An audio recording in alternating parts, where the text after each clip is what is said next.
Poonam Sharma and welcome to Sadbhavna news. नई शिक्षा नीति 2020 को नरेंद्र मोदी सरकार की हरी झंडी मिल गई है। अब 4 साल के डिग्री प्रोग्राम, फिर एमए के बाद छात्र सीधा कर सकेंगे पीएचडी। स्कूली शिक्षा में पूरी तरह से खत्म होगा 10+2, मतलब प्री नर्सरी से लेकर 12वीं तक में बड़ा बदलाव किया है। इसके तहत सरकार ने शिक्षा व्यवस्था को कुल 4 हिस्सों में बांट दिया है। इन 4 हिस्सों को 5+3+3+4 फॉर्मेट में ढाला गया है।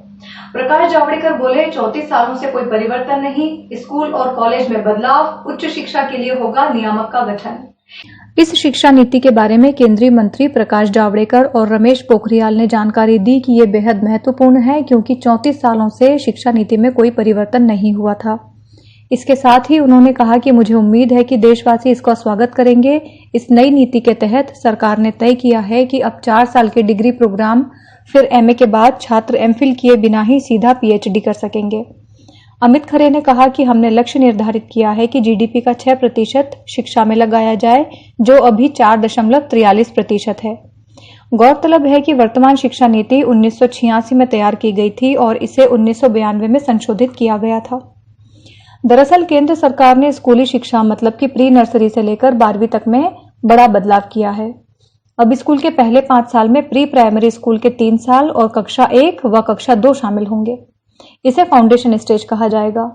फिर अगले 3 साल को कक्षा 3 से 5 की पढ़ाई होगी। इसके बाद में अगले 3 साल मध्य चरण यानी कक्षा 6 से कक्षा 8 और माध्यमिक अवस्था के 4 वर्ष यानी कक्षा 9 से कक्षा 12। इसके अलावा स्कूलों में कला, वाणिज्य, विज्ञान स्ट्रीम का कोई कठोर पालन नहीं होगा। छात्र अब जो भी पाठ्यक्रम चाहें वो ले सकते हैं। जानिए नई शिक्षा नीति से जुड़ी कुछ अहम बातें। मानव संसाधन विकास मंत्रालय का नाम बदलकर शिक्षा मंत्रालय किया गया है। केंद्रीय मंत्रिमंडल द्वारा स्वीकृत नई राष्ट्रीय शिक्षा नीति के तहत एमफिल पाठ्यक्रमों को बंद किया जाएगा। बोर्ड परीक्षाओं के लिए कई प्रस्ताव नई एजुकेशन पॉलिसी में है।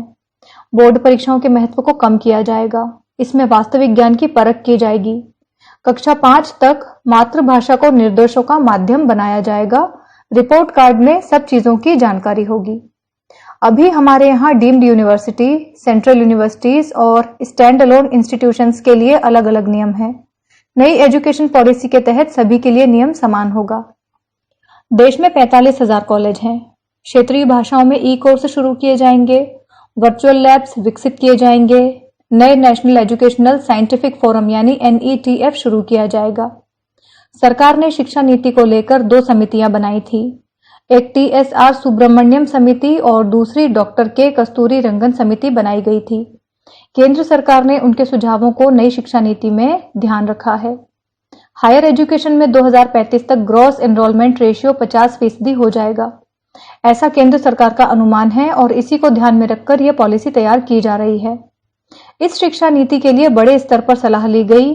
2.5 लाख ग्राम पंचायतों, 6,600 ब्लॉक्स और 676 जिलों से सलाह ली गई है। नई शिक्षा नीति के तहत कोई छात्र एक कोर्स के बीच में अगर कोई दूसरा कोर्स करना चाहे तो पहले कोर्स से सीमित समय के लिए ब्रेक लेकर कर सकता है। नई शिक्षा नीति के कुछ खास पॉइंट्स। हर छात्र की क्षमताओं को बढ़ावा देना प्राथमिकता होगी। छात्रों के लिए कला और विज्ञान के बीच कोई कठिनाई, अलगाव नहीं होगा। शिक्षकों के साथ साथ अभिभावकों को भी जागरूक करने पर जोर। वैचारिक समझ पर जोर होगा। रचनात्मकता और महत्वपूर्ण सोच को बढ़ावा मिलेगा। नैतिकता, संवैधानिक मूल्य पाठ्यक्रम का प्रमुख हिस्सा होंगी।